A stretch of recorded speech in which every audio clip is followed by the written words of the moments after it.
Good morning. Have that it is time for us to begin our Bible study this morning. We'll be in Leviticus 25, Leviticus chapter 25. Before we begin to look at the sabbatical year and the year of Jubilee, let's go to God in prayer. Our God and Father in heaven, we are thankful for all that you give us for this world, for this day. Father, for this time in which we can look to your word and study from it, that we might take those things that you have revealed, that they might be to us a source of comfort and guidance, direction as we go through our lives in this world. Father, we ask continued blessings on this world and on those especially that are affected by the virus, that if it be your will, they will be healed, return to their health. Be with those providing care, that they might do those things that will help the ones that are affected. Be with our country as we still work through this time of the election and the things associated with it, that we might conduct ourselves as peaceful men, looking to you for the guidance and knowing that in the end, you are in control. And we ask all these things through your Son, for it's in his name we pray. Amen.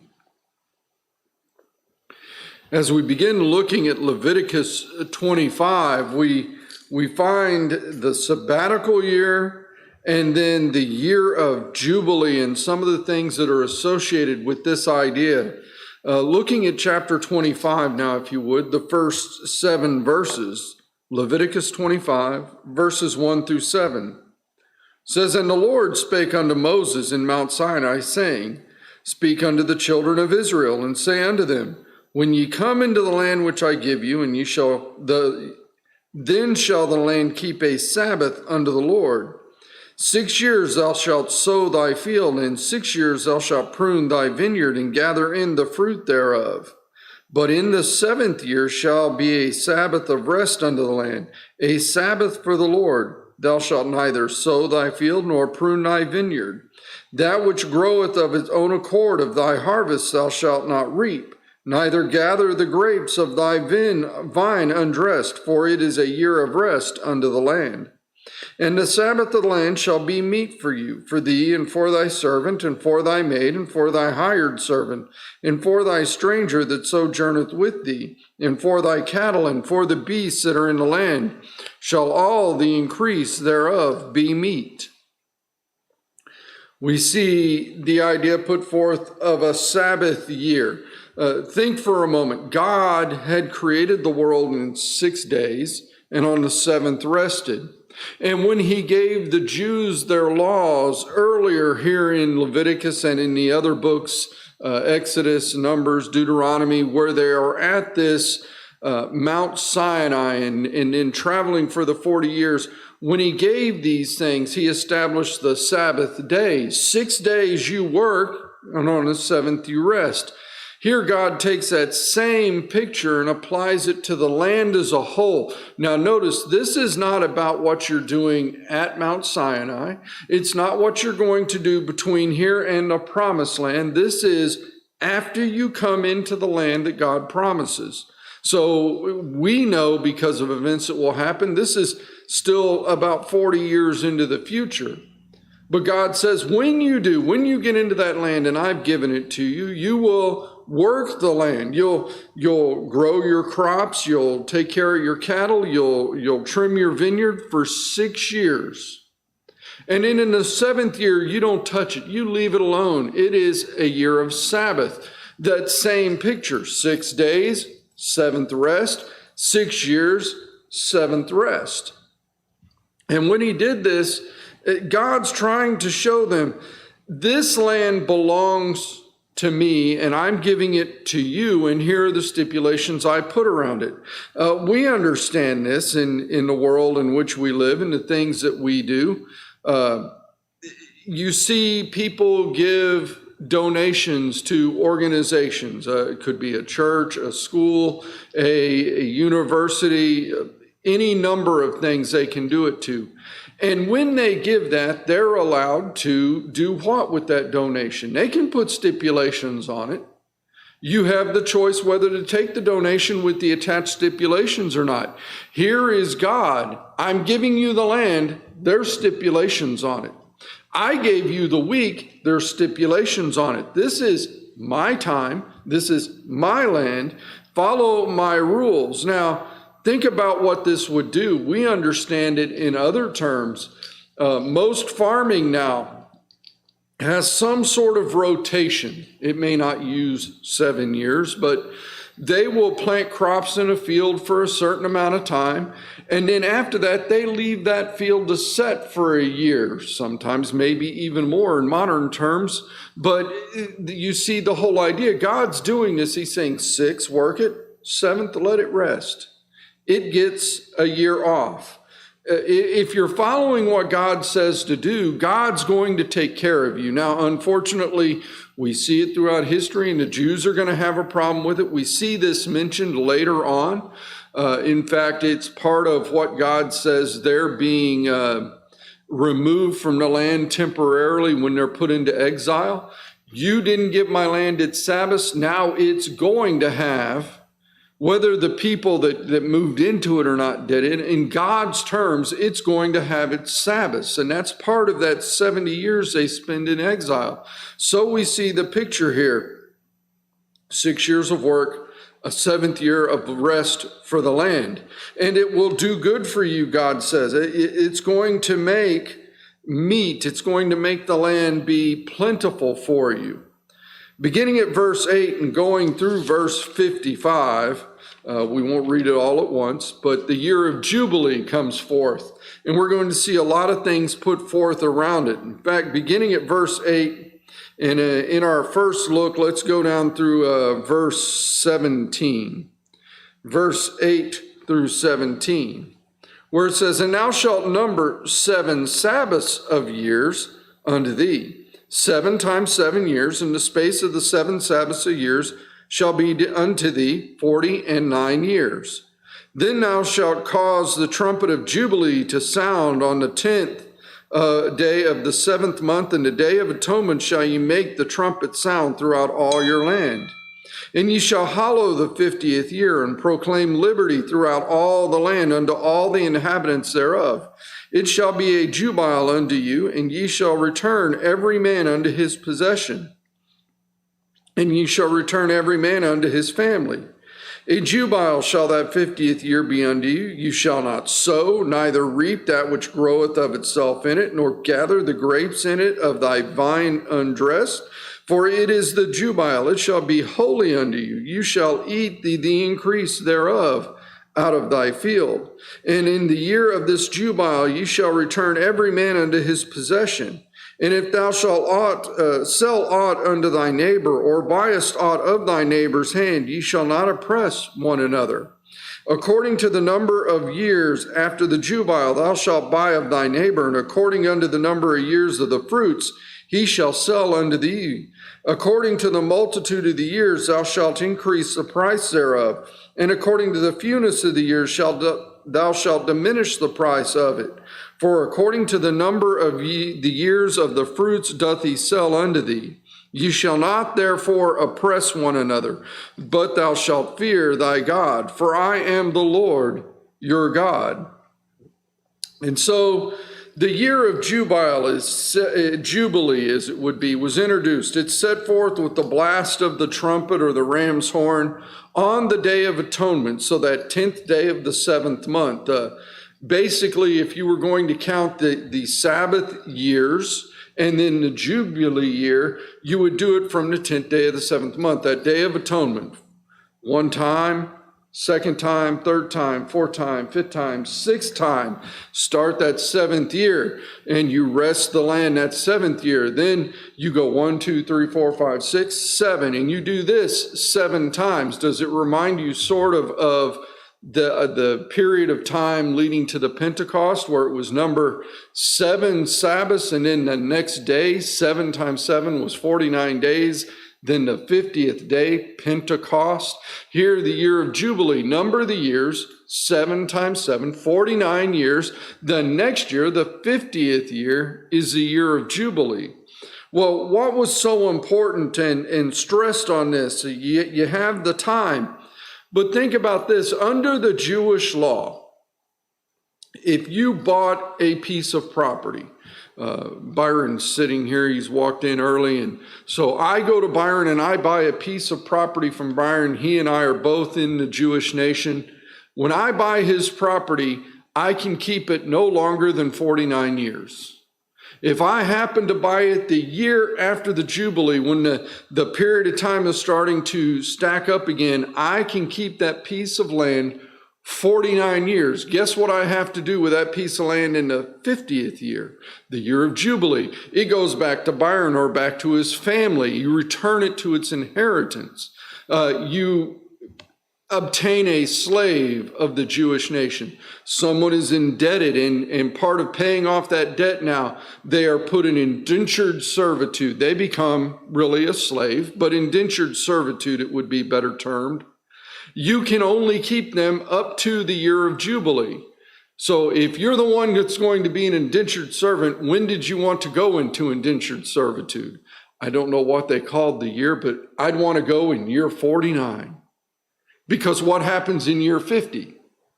You're released from your indentured servitude, return to your inheritance. This is what God is spelling out within these verses 8 through 17 about the year of Jubilee.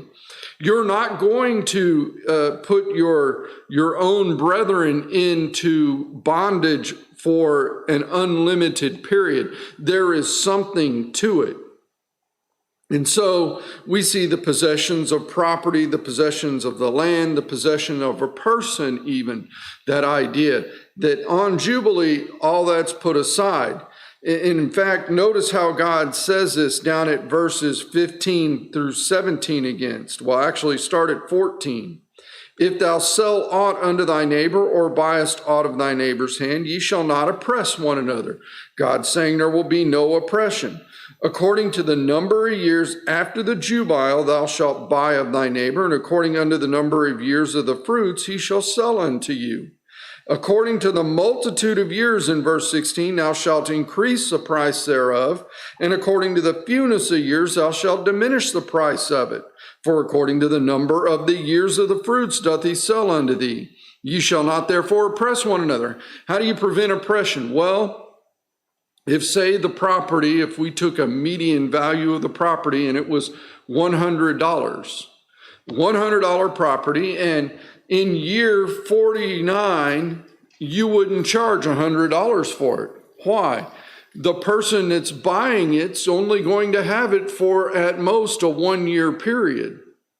If you're selling it back on year 1 of the 49 counted out, the person's going to get it for the whole 49 years, so you could charge more. I don't know how they did the calculation, and just reading here, God says, put some common sense around it, something most people don't have. If the median value, say, of this property is $100, I'd say, okay, year 25, $100. If it's earlier than year 25, I can charge you more than $100. Why? You're going to get it for longer than what we would say a median would be. Now, did God specifically say this? No, I'm just putting forth the idea of what God said here, because he said for longer, you increase, for shorter, you diminish. So I'm taking year 25 to be the middle and saying, that's when I can charge the 100. If it's, say, year 1, I might be able to charge 200. At year 48 or 49, I'm only going to be able to charge 25 to 50. Why? They're not going to get to keep the property, diminish the price. And so you see God's whole idea. Now, I am sure, even though the Bible doesn't speak of it, that there were Jews who misused this. And they would say, oh, you owe me a debt of $1,000. And it's year 47 of the count, so you can earn off $50 of the 1,000 in those 3 years. And then afterwards, you'll have to come back during the next. God never said that. The person who would have this happen in year 47, 48, 49, they get it back at year 50. If they were in indentured servitude, they get set free at year 50. It doesn't say, well, you can do it and then you have to come back. So you have to read what God's saying. God's saying use some common sense on it. But in the end, it's an absolute fact that at year 50, that person's debt is cleared. Their inheritance is returned to them. Their freedom is given back to them. There are no exceptions to that God gives.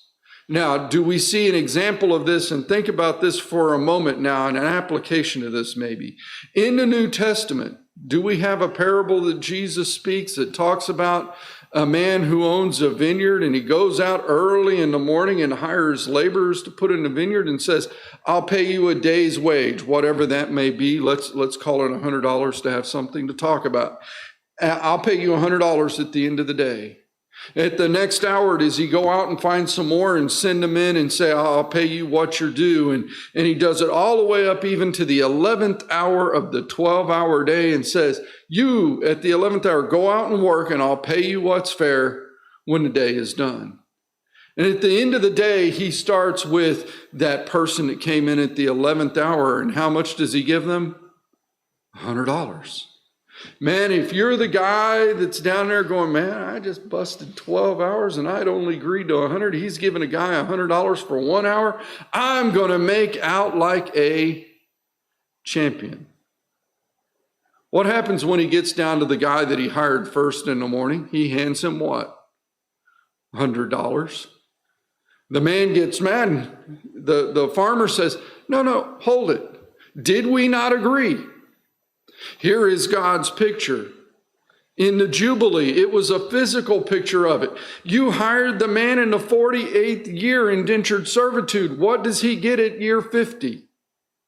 His freedom. You hire the man indentured servitude at year 1. What does he get at year 50? His freedom. Do we see God's form of equality? Some people have trouble with this thought.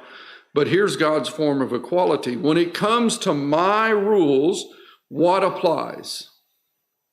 Now, I don't know how most people grew up, but at the time when we were growing up, you didn't have a lot of choices for what got put in the pantry and the refrigerator. And when mom fixed dinner, your two choices were eat what I fixed or don't eat. You have a choice. It's a pretty simple choice, isn't it? We have some of that in ours right now.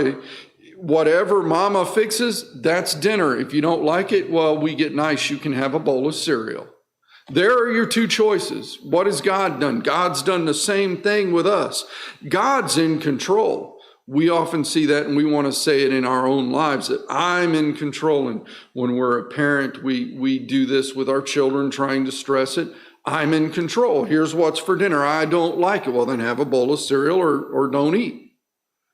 It's a what for that child? It's a choice. What did God give these people? It's a choice, but here are the absolutes. Picking up at verse 18, going down through verse 22, the next section of this year of Jubilee. It says, wherefore ye shall do my statutes and keep my judgments and do them, and ye shall dwell in the land in safety. And the land shall yield her fruit, and ye shall eat your fill and dwell therein in safety. And if ye shall say, what shall we eat the 7th year? Behold, we shall not sow nor gather in our increase. Then I will command my blessing upon you in the 6th year, and it shall bring forth fruit for 3 years. And ye shall sow the 8th year and eat yet of old fruit until the 9th year. Until the fruits come in, ye shall eat of the old store. Now, here's the picture, and unfortunately, we do the same thing today that these did in the past. Here is what God says. Yes, during the 7th year, you store up food in the 6th year, and you don't eat of the land in the 7th. You store up and eat in that 7th year. And when it comes to the year of Jubilee, God even says here in verse 21, I'll send the blessing, and in the 6th year, so what would be year 48 in the 50-year cycle, you gather up 3 years worth of food. This is what he's saying. You gather up 3 years worth. It'll feed you through the 7th year, the Sabbath year. It'll feed you through, that would be year 49 in the 50-year cycle. It'll feed you through year 50, the Jubilee year, and it'll feed you on through the first year after the Jubilee. God says, I'll do it. Now, do you think that the Jews, in some way had an indication that this would be true? Think about things that have happened in the past and will happen very shortly in the future. In the past, was there something in Jewish history wherein a period of 7 years of plenty took place and then a terrible famine for 7 years? You remember Pharaoh who had that dream, and he went to that Jew by the name of Joseph, and Joseph interpreted it, and that's what came to pass.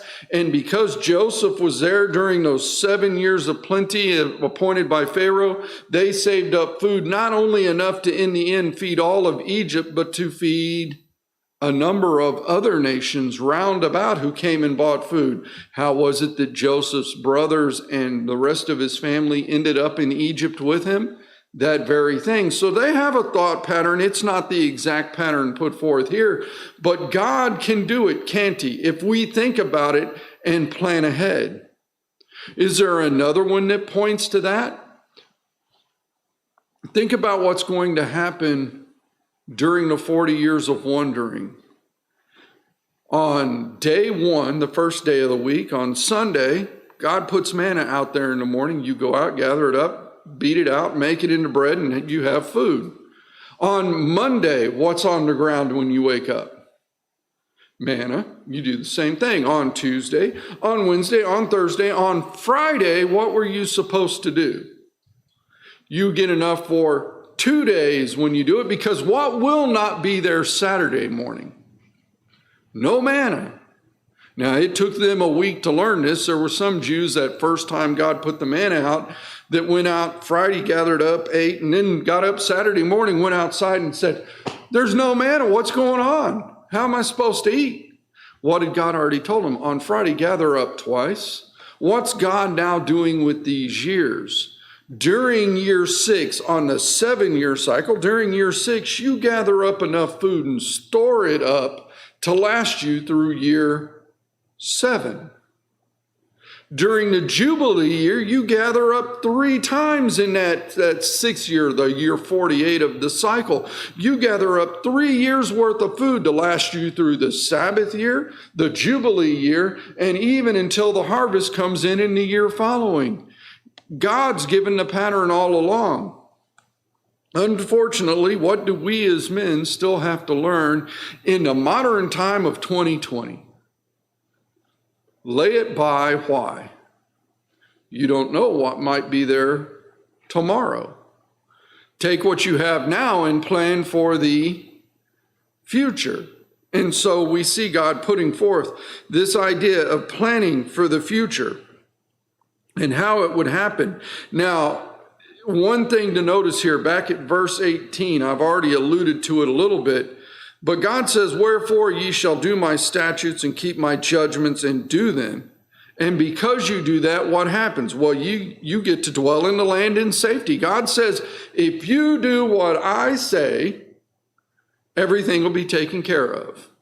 Will they have proof of this? Well, you see it in time and time again throughout their 40 years of wandering, but even after they come into the land and they take the area of land that God gave them on what would be the east side of the Jordan. And what were those 2.5 tribes on the east side of Jordan told they must do when the brethren crossed over the Jordan River to go into what would be the west side, the actual land that we call Israel? They were told, you have to send all your men to go help conquer that land. Well, who's going to take care of our wife and our children and our lands that we already have? We're going to go over and leave them abandoned? Yes, you are. I am God. I'm in charge. I'll protect your land if you go do what I tell you to do with your brethren. And so they crossed over Jordan and helped take that land, and then were released to go back to theirs on the east side of the Jordan. What has God said here? Do what I say, and it's protected. What again is one of the reasons that they were sent in exile? We step through verse 18, it gives you a lot of it. Did they follow God's statutes? No. Well, there's enough to send them out of the land. Did they do God's judgments? No. There's a second reason to send them out of the land. They had no safety then because they weren't doing what God said. Verse 19, he had told them, the land shall yield her fruit. You shall eat your fill and dwell therein in safety. And yet what's one of the reasons that God gave going into exile? You didn't give my land its Sabbaths. And so until it has its Sabbaths, you will be put in exile. That's one of the reasons. There's at least 3 reasons now. Failure to do statutes, failure to follow the judgments, failure to give the land its Sabbaths. There's why the Jews went into exile to start with. And we see that God said, if you do what I say, verse 20, he answered that question, and we got into the whole discussion already. Lay by, here's how you handle it. What are you going to eat in the 7th year? What are you going to eat in the 50th year of the 50-year cycle? Lay by in that 48th or in the 6th year, and it'll carry you through. We're going to end there, and we'll pick up at verse 23 on Wednesday night, since we're running short of time and we're just about out. But continue to think about that it was God's lands. They were the stewards of the land. And we have some New Testament examples. This is the physical pointing out of a spiritual lesson. What of yours is actually yours? Now, there's a strange question I'm going to ask you to think about. We can go through things. When God gives us to it, it becomes ours. But what do you have that did not in the end come from God? And that's where we'll pick up Wednesday night at verse 23.